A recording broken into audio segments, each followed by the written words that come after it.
চুরির ভয়ে গরু পালন ছেড়ে দিচ্ছে কৃষকেরা। চুরির আতঙ্কে অনেক এলাকায় পালাক্রমে রাত জেগে পাহারা দিচ্ছেন গ্রামবাসী। আবার কিছু এলাকায় গরু পাহারা দিতে গরুর সঙ্গে গোয়াল ঘরে ঘুমাচ্ছেন গৃহস্থরা। টাঙ্গাইলের সখীপুর উপজেলায় গরু চুরি উদ্বেগজনক হারে বেড়েছে।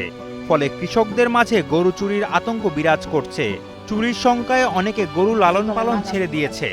গরু চুরির ভয়ে এখন অনেক কৃষক তাদের শেষ সম্বল গরু পাহারা দিতে নির্ঘুম রাত কাটাচ্ছেন। আমার এই যে কিছুদিন আগে বড় ভাইয়ের গরু চুরি নিয়ে গেছে গাছ সাইডের থেকে, তাও দিয়ে বেরতে আমার নালমা ভাইয়ের গরু এর আগে নিছে। আমিও 2টা গরু পালি, ওখানে আমি এই গোয়ালি থাকি, এই গোয়ালি গরু থাকে, এই গোয়ালি এই সাইডে আমি থাকি। কারণ আমার 2টা গরু যে চুরি নিয়ে যেত আমার কিস্তি থাকতো না। 1 বছর আগে আমার 5টা গরু নিয়ে গেলো গা, 15 লাখ টাকার গরু নিয়ে গেলো গা বিয়া সাল গায়ে হয় না ধরি নেই। তারপর আবার এবার আমার 3টা গরু নিয়ে গেলো গা। আমি 2টা ফুল আমি ঋণ করে বিদেশ দিচ্ছি। আমি এখন চলবার বুঝ নাই আমার কিটা চলি। ওই গায়ের 5 কেজি 6 কেজি দুধ বানাইছি, তাই বাজারে দিছি, পেয়েছি তাই বাজার খাইছি। হ্যাঁ চলো না গুছ আমার নাই। আমার ঘরের মানুষ স্বামী আমার অসহায় হয়ে গেছে গা। জানা যায় গত 23 সেপ্টেম্বর রাতে উপজেলার যাদবপুর ইউনিয়নের বেড়াবাড়ি এলাকায় গরু চুরির ঘটনা ঘটে। স্থানীয় কৃষক আলাল মিয়ার 2টি গরু চুরি করে নিয়ে যায় চোর চক্র। চুরে আমার জীবনটা শেষ করে 2বার আমার গরু চুরে গেল। চুরে গেলে আমি একবার গেল, তারপর আবার কিছু রেন্টে পাতি করে আমি কিনছিলাম, কিনার পর আবার বছর চুরে নিয়ে গেছে। আমি তো একবার অসহায় গেছি বাবা, আমার অসহায় যাওয়ার কোনো ভুল নাই। 10-15 লাখ টাকার গরু নিয়ে গেল, আমার কোনো বাইরে কোনো কামাই জামি নাই। এখন আমি কি করি না, গোয়ালে তালা মাইরে দিচ্ছি। গোয়ালে তালা মারছি, আর গরু পালবো না। মনে করেন আমার পাশের বাড়ি গরু চুরে নিয়ে গেছে গা, আমার গরুটাই রয়েছে। আতঙ্কের কথা রাত তো ঘুমাবারও পাই না। আশপাশে যে পরিমাণ গরু চুরি হয় আসলে ভাই ভয় করে। সখীপুর জানি চুরি চামারি না হয়, বিশেষ করে গরু চুরি জানি না হয়। আর সখীপুর যে পরিমাণ চুরির আতঙ্ক, এগুলা কি গরু পালন, আমি যদি রাত্রেবেলায় যে শুয়ে থাকবো এটাই তো নিরাপদ না।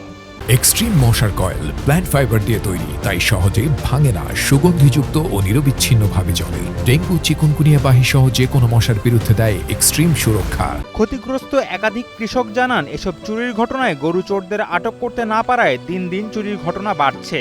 গরু চুরি অব্যাহত থাকায় অনেক পরিবারই অসহায় হয়ে গরু পালন করা বন্ধ করে দিচ্ছে। আমার গরু চুরি হয়ে যায় দেখে আমার এর আগে গরু চুরি হয়েছে, এই জন্য আমি গরু পালা বাদ দিছি। আমার জীবন আর গরু পালবো না, আমি কাম করে খামু, তুমি গরু পালবো বাদ দিছি। গরু পাললে কি হবো, গরু চুরি নিয়ে জায়গায় আর চালান নষ্ট হয়। পুলিশ কোনো রিয়াকশন নেয় না, কোনো নিরাপত্তা নাই। আর যদি নিরাপত্তা থাকতো, পুলিশ বা থানা পাশেই আমার থানা, কোনো রিয়াকশন হইতো, তাহলে আমি গরু পালার ইচ্ছুক এখন আমার আছে। স্থানীয়রা জানান, বিগত আগস্ট মাসেই উপজেলার বিভিন্ন গ্রাম থেকে প্রায় 14টি গরু চুরির ঘটনা ঘটেছে। পরে প্রশাসনের তৎপরতায় গরু চুরি কমলেও কোনো চোর ধরতে পারেনি পুলিশ। সাম্প্রতিক সময়ে আমাদের সখীপুরে গরুর চুরির ঘটনা বৃদ্ধি পায়। আমরা সখীপুরের সর্বমহল অত্যন্ত আতঙ্কিত। আমরা প্রায়শই দেখতে পাই কৃষকের ঘর থেকে রাতের বেলায় গরু চুরি হয়ে যাচ্ছে। পুলিশ প্রশাসনের ব্যাপারে এখন পর্যন্ত কোনো কার্যকরী ভূমিকা নিচ্ছে বলে আমার হয়নি। সখীপুর থানার ভারপ্রাপ্ত কর্মকর্তা জানান, গরু চুরি ঠেকাতে আইন শৃঙ্খলা বাহিনী বিশেষভাবে তৎপর রয়েছে। পুলিশি টহল জোরদারের পাশাপাশি স্থানীয়দের সচেতন থাকার আহ্বান জানান তিনি। সখীপুর একটি বন পাহাড়ি এলাকা, বিচ্ছিন্ন বাড়িঘর, তো অনেকেই দেখেছি যে গোয়ালঘর অরক্ষিত রেখে গরু লালন পালন করে। তো আসলে চোরেরা সুযোগ নেওয়ার চেষ্টা করে, তা আমাদের পুলিশি তৎপরতা অব্যাহত আছে তো এগুলো বন্ধ করার জন্য। আমরা সেই মোতাবেক আমাদের টহল জোরদার করেছি। আমরা পুলিশি টহল মেইন রোড কেন্দ্রিক হয়, কিন্তু একবার প্রত্যন্ত অঞ্চলে এই গ্রাম এবং বাড়ি বাড়ি যাওয়া সম্ভব হয় না।